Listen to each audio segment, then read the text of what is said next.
A few weeks back, I observed someone entering my house through the recently installed doorbell camera, but I couldn't spot them leaving. Interestingly, the next day, the footage had been erased. This made me curious, so I took on the role of a detective and started investigating. My soon-to-be ex-wife knew me well and noticed that I had grown suspicious of her behavior. She believed I had discovered some evidence, likely from the recently installed doorbell camera she had erased. I was in the process of installing in-home cameras and recording devices. However, she eventually confessed and admitted to an ongoing affair that had lasted about a year, almost the entire time I was away helping my elderly parent most of the week. She acknowledged that I deserved better. She mentioned being fair in our divorce, agreeing to sell our house and split the proceeds. There's a possibility she may end up paying me alimony for some time or a lump sum. We'll divide most of the debt, and the house sale is likely to clear that, leaving a little for us to start over. It's really disappointing and feels like such an anticlimax. It's so unfair. I'll admit I let anger build up and I wanted to get revenge somehow, but there's hardly anyone to expose her to who would even care. On the affair partner's side, there's no one to expose either since he's single or well divorced, and he seemed to know more about the state of my marriage than I did. Their relationship wasn't even close, and it's possible this wasn't her first time doing this, but I decided not to dwell on it and avoid seeking more hurt. This situation comes at a tough time for me since I'm dealing with elder care issues and just don't have the energy or desire to fight for anything right now. She offered to try and fix things, but we both know there's too much pain and damage between us, and she's known how broken I still am from being cheated on over 25 years ago, even before we got together. Some wounds never truly heal. I've been questioning whether our whole relationship was just a rebound lately, but I'm someone who's dedicated, and once I commit, I'm all in. Maybe I did that too soon. Now I don't even believe in people or relationships being worth it. I can't see myself trusting anyone ever again. So here it is, no confrontation, no revenge, no exposing, and no reason left. Just two terrible, emotionless lives torn apart. Now I have to figure out how to rebuild myself without my pride and ego. It's just another failure to add to the long list of them in my life. The life I knew is over, and I'm just going through the motions, handling things on autopilot. I don't even want to go home, but I have to pack and get the house ready to sell. Then I'll need to find an apartment, but I don't even know where I want to live. It's all just so lousy. I wasted more than half my life on someone. The road ahead seems like a void, and the only reason I get out of bed is to take care of my parent. At least not having kids is a blessing because once the divorce is done, I won't have to be in contact with her. But that will take time. Every time I hear her voice, it just brings back the pain again. My way of hurting myself is by looking back at all our pictures and reminiscing about the otherwise good times we had.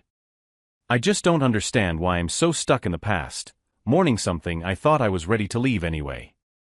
I lie awake at night analyzing everything I did wrong and feeling like I was never good enough for anyone. I question why I deserve to be treated poorly and why my life is so crappy.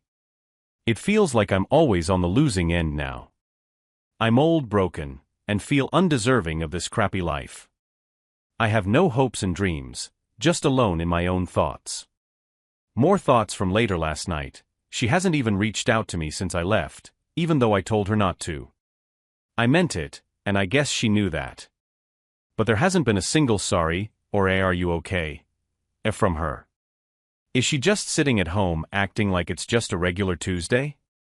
Or maybe not. During the Christmas before last, we were discussing how we ended up with a dead bedroom. I mentioned that about 10 to 15 years ago, we went through many premature births from IVF. After that, I was scared of getting too close to her because I was terrified of accidentally getting her pregnant and going through that loss again. It led both of us to need mental health help, and we only got out of our deepest depressions with support and luck. Now I know I made things worse. After she confessed to cheating for about a year, I said something really nasty, telling her she deserved to lose all of our kids because of the person she is. I'm considering sending her an apology text for that statement.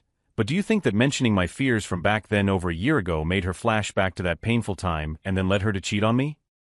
I only ever told my therapist about my fears, and we discussed ways to overcome them. We decided it wasn't the right time to bring it up with my wife. Maybe she blames me for our years of intimacy issues. Maybe it's all my fault. Oh God, what have I done? After thinking about it, and probably against better judgment, I called her. I knew she probably wouldn't answer, so I left a voicemail apologizing for what I said. I admitted it was hurtful and not true. I'm sorry we ended up here, but I know it's over. Let's handle this like mature adults, not like the 20-somethings we were when we met. I told her I hope she finds what she needs and left it at that. Last night, my wife called me. She appreciated my apology and knew I said those things to hurt her. We didn't talk much, just some apologies and blah blah blah.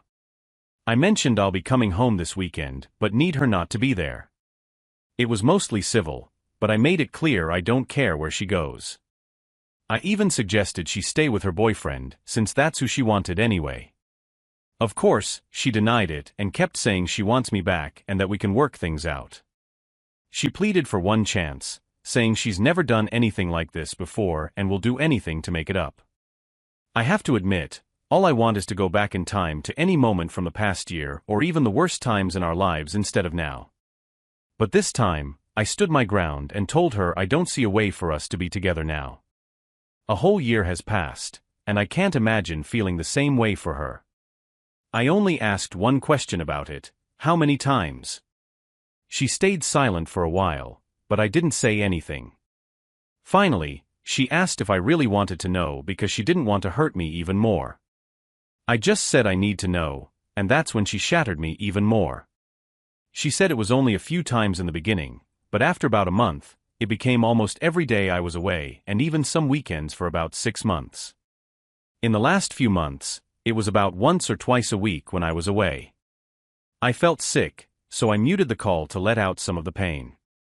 She had intimacy with him more times in a year than we've had in the past 10 to 15 years, maybe even more than in the beginning of our relationship. It was like hundreds of times. I wanted to ask more questions, like if he was better, bigger, or what they did. I wanted to know what he did that I couldn't, but I couldn't bear it anymore. I just told her to go to him this weekend so I could be alone at home and sort through my important things. I don't even have a permanent place to take my things. I've been awake and got a bottle of good scotch. Now I have to work and take care of my parent while dealing with a hangover.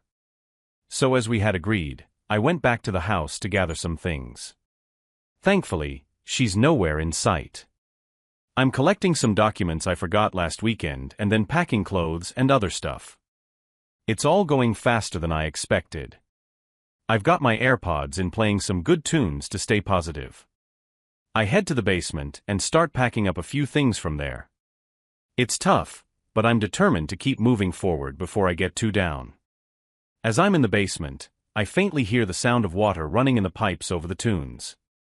It goes on for a bit before I notice it. I walk upstairs and hear the shower going. I'm like, what the heck? I decide to make myself a cup of coffee and go out to my car. At first, I thought about driving away, but I end up just sitting in the driveway. I feel stunned by everything that's happening. I start writing a long and nasty text, but then I decide not to send it as evidence of anything.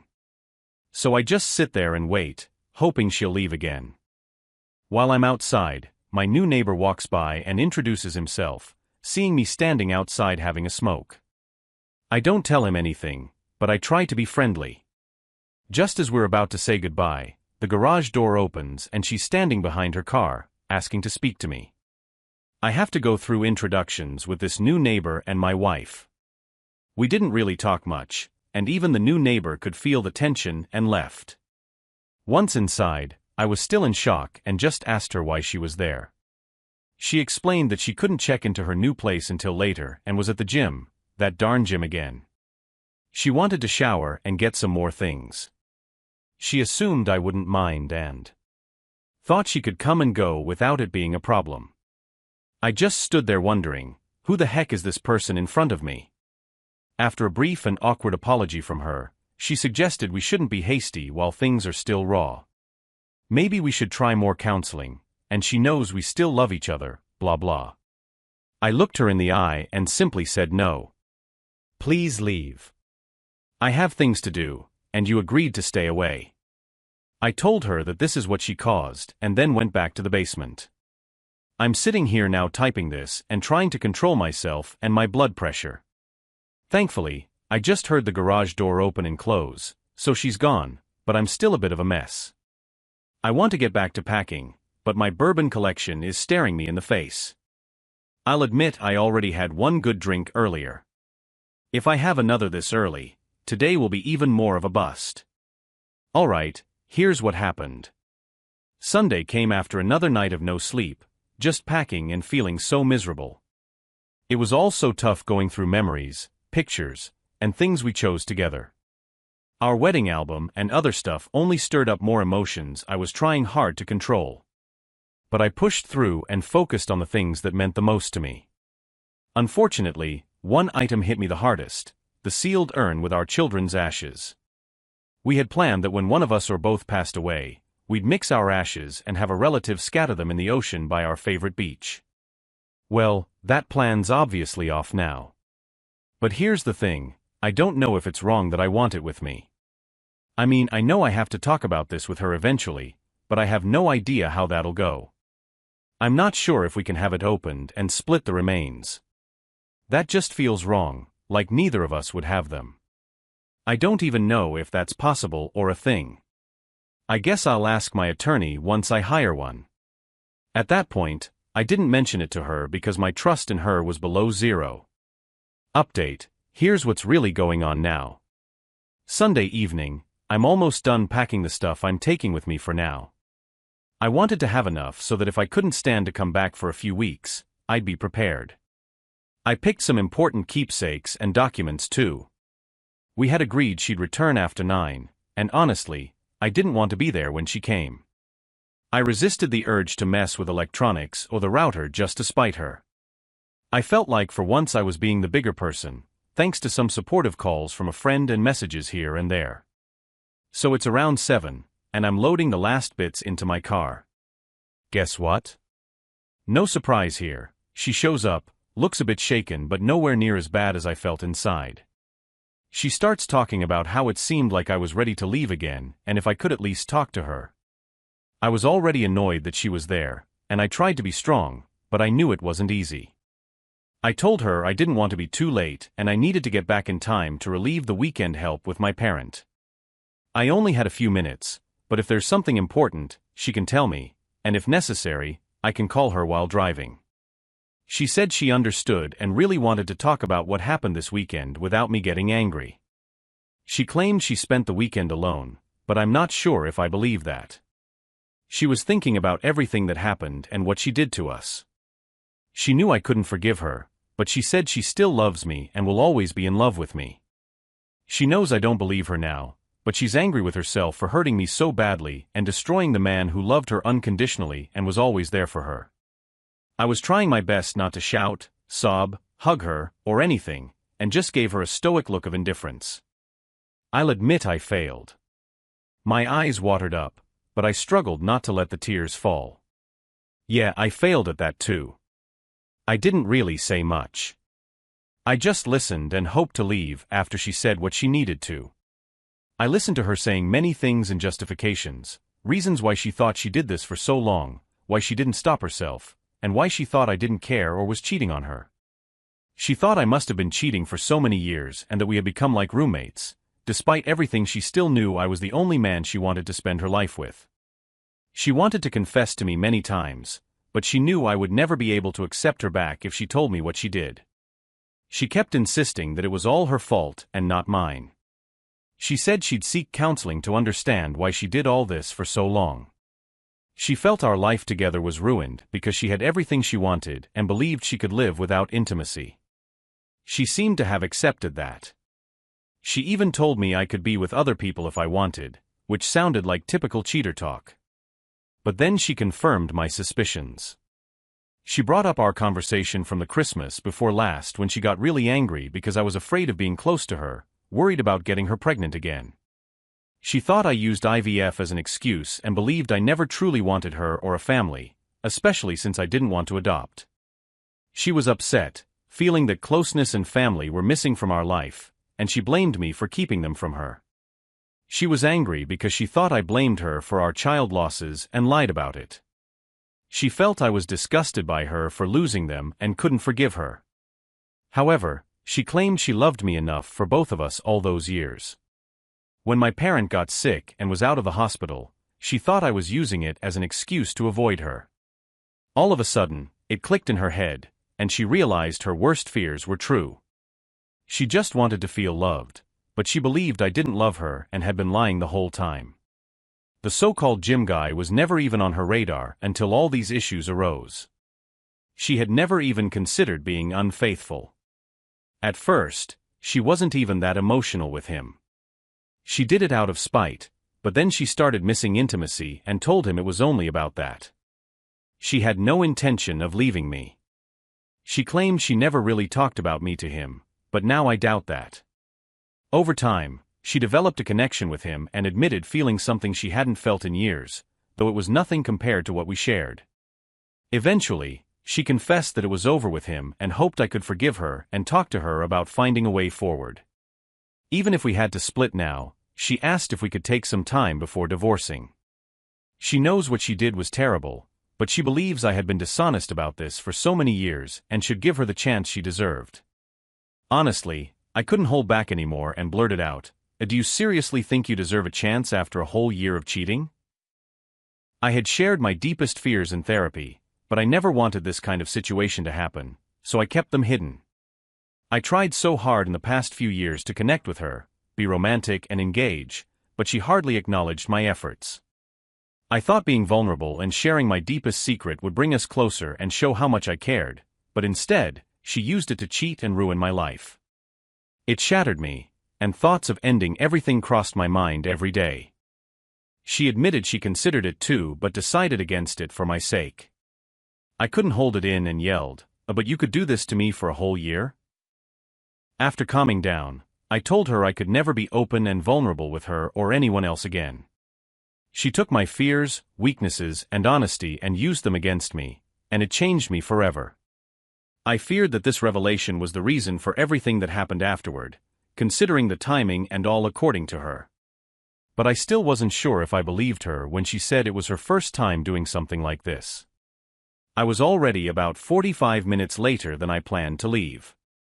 I knew I had to rush up the highway, but I wasn't in the right state of mind anyway. I left promising to think more about what she said and call her if I had any questions or more to say. But while driving, all I could do was blast some loud music and cry in pain because my thoughts of causing this mess were confirmed. The ride was even more painful than the first one after D-Day. I ended up not calling her again. Now, in the clear light of day, I'm wondering if I caused all of this and if she could have seen my posts and used them against me. But to be honest, she's not much into social media, and I doubt she even uses Reddit. It was never on her phone, tablet, or in her App Store history. I can't believe I let my guard down with anyone and shared things I shouldn't have. If I had never opened up, maybe I wouldn't be in this mess. It feels like karma because I was thinking of leaving last fall anyway. Now I'm just going through the motions, and it proves I should act like the happy guy and never let my guard down again. I feel like I ruined everything I had. I'm still consulting with my attorney and trying to figure out my path because I don't know how I can come back to her after all of this. The truth is she just tore my heart open again and destroyed everything I was holding on to keep going. I hired a lawyer to handle our legal stuff. Let me know who they should contact. You should get legal advice for what you did. Can we talk about this and figure out how to handle it? Please call me back. I'm sorry for how you must feel. I know I don't deserve a chance to talk before you make your decisions. Maybe we need some time for things to calm down. I know you probably think better of me than I deserve. I'd like to discuss counseling, but let's do it away from work emails. Can you text or call me? I'll be busy with work and P's move. Just wanted to let you know I'll use your personal email from now on. Thanks. Think about what I said. I hope you have someone to talk to. I understand you must feel alone. I know you always take care of others more than yourself. How's P doing with the move? Tell them I love them too. I'm really sorry. Call me soon. Love. I just realized something. P, my parent, is losing everything they own, their home of 50+ years and all the memories, as they move to a facility. Can you imagine how a person with dementia feels being moved around like this? How they have to be reminded every day because they forget, then they have to go through the emotions all over again. I'm trying to handle it gently, but it's tough. We're figuring out what they really want to keep.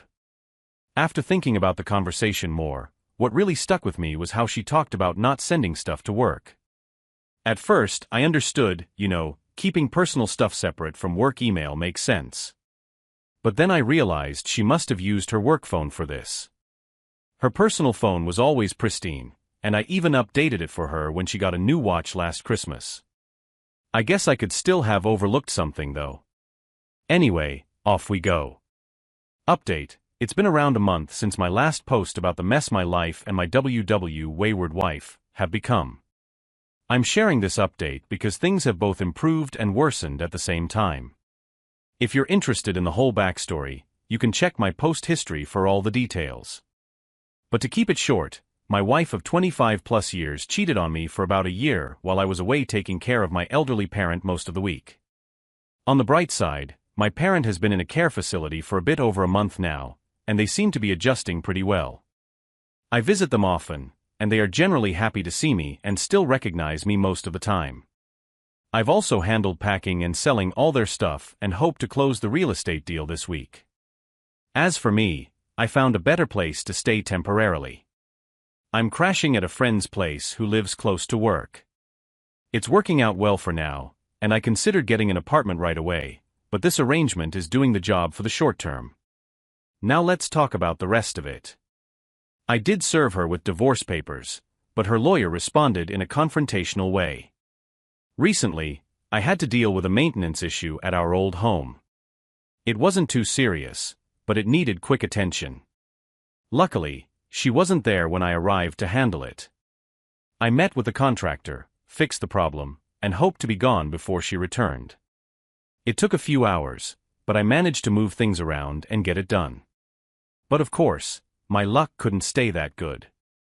Later that day, I got a call from a doctor saying she had been admitted to the hospital. I'm still her emergency contact and husband, so it wasn't a real surprise. Before I arrived, she had called an ambulance thinking she was having a heart attack, but it turned out to be a panic attack. However, she also mentioned having constant self-harming thoughts, so they admitted her for observation. She's been there ever since, and I had to call her boss to let them know she'd be out for medical reasons for a while. After talking to the doctor, I realized I needed to go and see her. The doctor said I could visit her since she requested it, but I had to be non-confrontational because she was in a delicate state. I was really confused because I didn't want to visit if it was just the usual cheater script BS. But I still care for her and don't want her to harm herself or struggle to take care of herself in the future. She had been in care for mental health in the past, along with another chronic health issue she's had her whole life. During those tough times, I was there for her 100% and did everything to help her get through it. Also, selfishly, I don't want it to affect our ability to handle our business together. I talked to my friend about it, and they said it's up to me whether I want to visit her or not. I also spoke with my attorney after the first couple of visits. They advised me to be cautious, not make any promises, or say anything that could be used against me, etc. I knew before visiting that cheaters often use attempts to end things as a way to manipulate. But considering her history, I'm aware that this could be a genuine and serious situation she's in. I know, I shouldn't let anything related to her actions suck me in. I don't want to slow down my progress in moving on with my life, but there's a part of me that feels the need to be there for her. It's frustrating that I still have these feelings and wish none of this had happened. But it did. I've tried to be firm with her, but seeing her in such a state might cause setbacks. Now, before you jump on my case, I can't just abandon her. It's not in my nature. She really doesn't have anyone else. Her only close friend lives far away and is dealing with her own serious medical condition right now. So, I told her doctor I'd visit her in the hospital and did that the next day. When I got there, she was a mess. I brought some things she might need since it seemed like she'd be there for a few days. When I arrived, she was still sleeping with N4 and monitors, but they didn't seem related to mental health. I thought maybe it was dehydration or something, but seeing her sleep brought back memories of how beautiful and peaceful she looked, like the person I used to want. As I sat there watching her, all the anger and betrayal feelings came rushing back, but I kept it together. Eventually, she woke up, and she was surprised to see me. She begged for a hug and forgiveness, but I told her I was there to make sure she was okay and that I was worried about her. I didn't want to talk about us. We managed to be civil about it all, but there were a lot of tears on her side. We talked for a long time, then she dropped another bombshell on me, and it felt like my world was crumbling. During her visit to the gynecologist for STD tests and a checkup, they found something that was still being evaluated. I thought, here we go, she's caught an STD, and I'm going to hear about it. But fortunately, it wasn't that. They found fairly aggressive ovarian cancer. Now, I'm no expert, but I know that type of cancer is usually serious. I had to step out of the room for a moment to collect myself. So many emotions were running through me, and I didn't want her to see that. After gathering myself, we talked for a long time. In our conversation, I eventually agreed to help her in any way I can. Part of me wanted to tell her to rely on her BF now, but I made it clear that my decision had nothing to do with us being together. I felt that I would do the same for her if the situation were reversed, but who knows? It turns out her panic attack was triggered by getting this news and also because I completely ignored her birthday. Plus, she got served with divorce papers in the same week.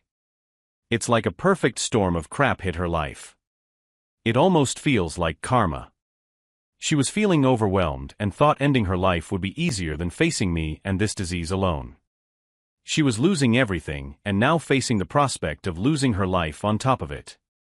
She didn't want me to suffer from her medical debts either. She thought her life insurance and giving me the house would give me a fresh start. But I managed to convince her that all I want is for her to fight with everything she's got and to be there for her. I told her she is not a reason to end her life. So that's what I've been up to lately. Driving up and down the highways for work, visiting my parent at the hospital, staying with my friend, and now going back to our old home to gather more of her things. They moved her to a regular room since the doctors think she's no longer a danger to herself. She's had more tests, and today we'll find out the exact stage of her cancer. From the initial exams, it's at least stage 2B or worse. If it's not stage 4, we might have a chance to handle it, I guess. But if it's stage 4, it'll be a tough and short road ahead. I'm currently typing this in the hospital cafeteria, waiting for the oncology department to give us more results and details. I'm the kind of person who'd do anything for anyone. Even though her actions drove me away, I'd be a complete mess. Not that I haven't been in private, but once again, I'm trying to be strong for both of us and staying optimistic, which is totally against my pessimistic nature. The biggest thing that might happen if it's not a lost cause is that she'll need major emergency surgery and chemo, and she'll require care and assistance during recovery. I agreed to be there for her through the surgery, chemo, and recovery if that's the best case scenario. I haven't explicitly told her yet that I would move in and stay with her, although it's probably what I'll have to do. But that decision hasn't changed my mind about divorce. I talked to my lawyer about what all this means for our separation and if we can still be considered separated during this time. They said we can treat this as an in-house separation as long as certain things don't happen, which would be impossible anyway. My other concern is how I can avoid being responsible for part of her medical debt from this situation, as it's likely to delay our divorce proceedings. They told me we can amend our settlement agreement, but she would need to agree that none of this is my liability.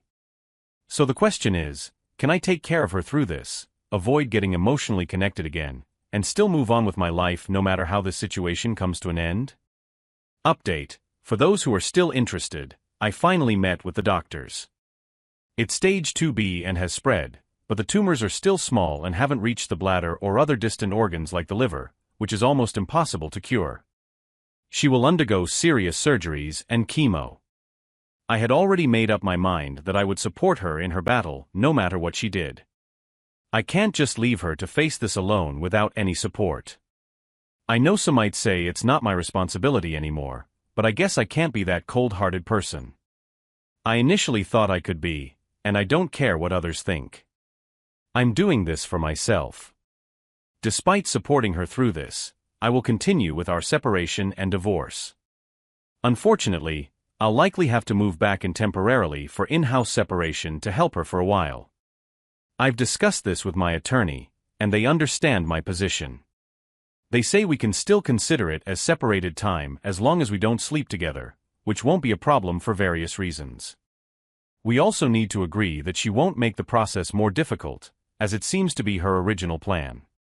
I'll make sure she understands that my support comes with the condition that she doesn't contest or drag out the process. I'll agree to give her time to get better situated. I might feel guilty, like I'm bargaining with her life, but everyone has their limits. She'll undergo surgery in the next few days for additional biopsies and a major operation. The treatment plan is aggressive, but it's better to stop the spread now. I don't need more details than that. As my post title says, her cheating may have saved her life, as she would likely have caught this too late otherwise. So I guess someone in this situation gets a win. I appreciate all the comments and advice. I know they come from a place of support, but ultimately the choices are mine to make. I just want this part of my life to happen and eventually end. After this, I can't keep feeling obligated to anyone besides my parent. Attachments only seem to bring pain, but I guess in the end, it's my fault for getting attached in the first place. I'll continue to monitor this account and might make updates, but for now, I guess this is the path I have to walk.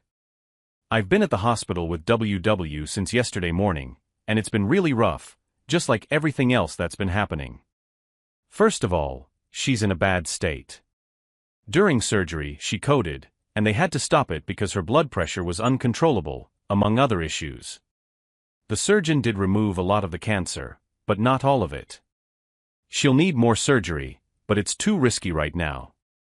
Last night, she even had a seizure that caused more damage and bleeding, so they had to take her back into surgery, even though it wasn't initially recommended to stop the internal bleeding. She came out of that surgery earlier this morning but has been in and out of consciousness. The medical team is doing everything they can to prevent a stroke. I'm not sure if she'll make it, and I've been running on no sleep for 2 days, imagining the worst.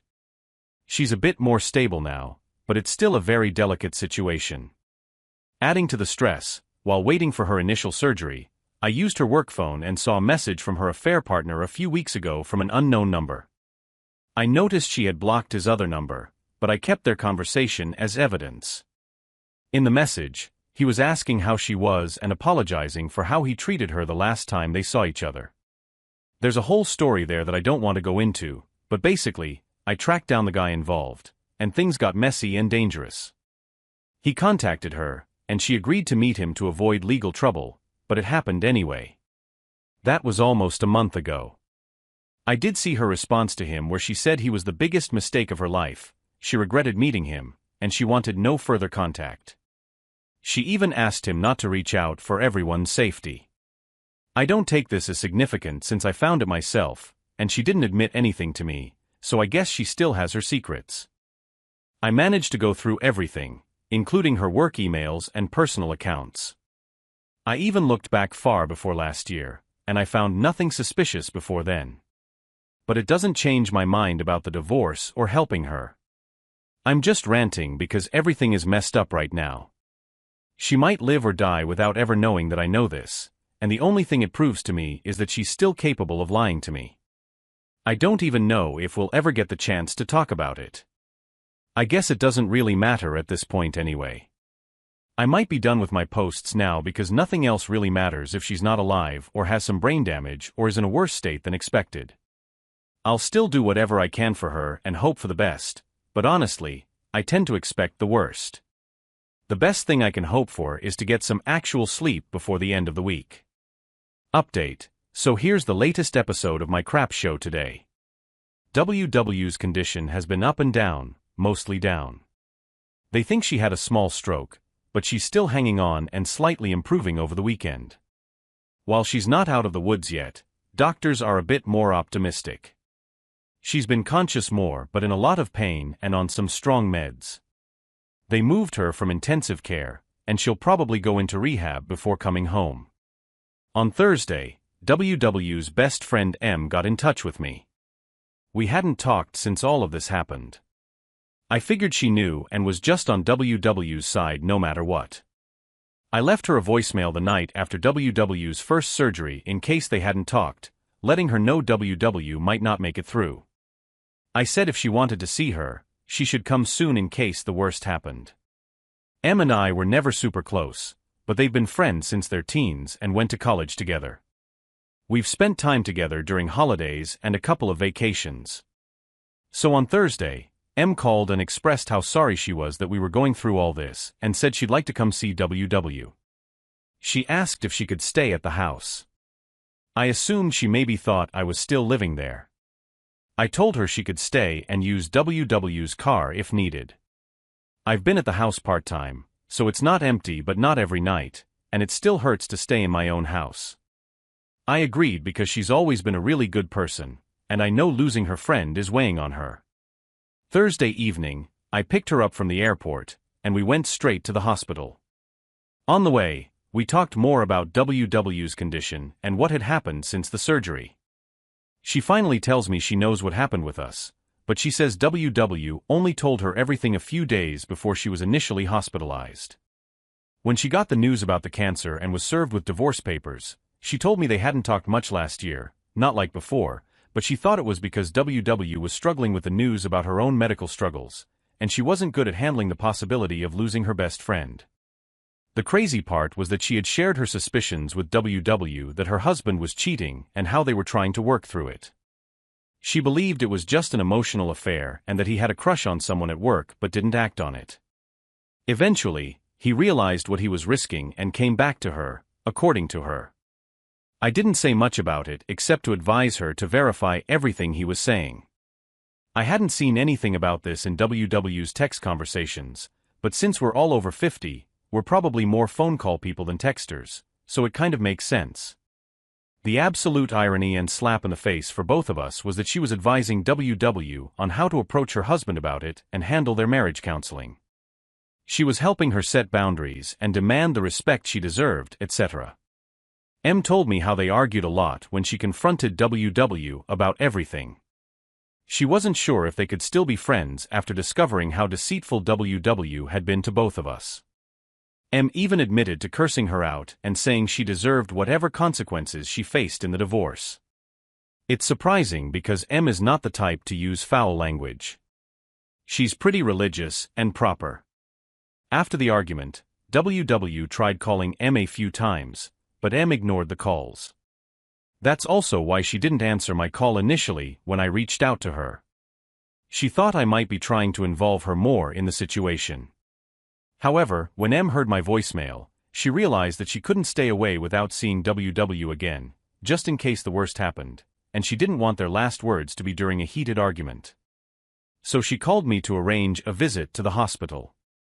We spent a lot of time together this weekend. But don't worry, it wasn't in any wrong way. M shared some more insights with me after her visits with WW. We talked almost every night until very late, and it was kinda nice because she never pressured me to stay together, but I could tell that after each visit, she was becoming more understanding. Last night, M surprised me by telling me something unexpected. WW had asked her to talk to me about DNR, do not resuscitate, and what to do if her condition worsened. WW wasn't sure if things got worse if I could take her off life support. She also expressed that if her condition deteriorated to a point of unbearable suffering or major disabilities, she wanted to end her life. WW asked M to convince me to let her go if the time came, and I reached out about it. Or if M couldn't handle the outcome, I'm not even sure what circumstances, other than being brain dead, would be legally allowed for that. Here tonight, I'm going to talk to her about this whole situation, but honestly, I'm not sure what to say. I'm the type of person who believes in not prolonging someone's suffering, and I'd probably make the right decision in the right circumstances. But I can't commit to anything more than that, and I'll never be certain if I'm doing it just to be done with all this pain or not. Even in the right medical scenario, I think I'd carry a ton of guilt about this forever. I'll also discuss this with my therapist, but my appointment isn't until later in the week. Quick update before she left. I asked her friend M if she would consider being the medical POA power of attorney for my wife, and she's thinking about it. I'll also ask a close relative, even though they live far away, but I can't guarantee they'll do it. I won't make any decisions except legal ones. I briefly spoke with my lawyer, and we have a meeting scheduled for tomorrow. However, tonight, I'll let her know that I understand what she wants, but I can't agree to it right now.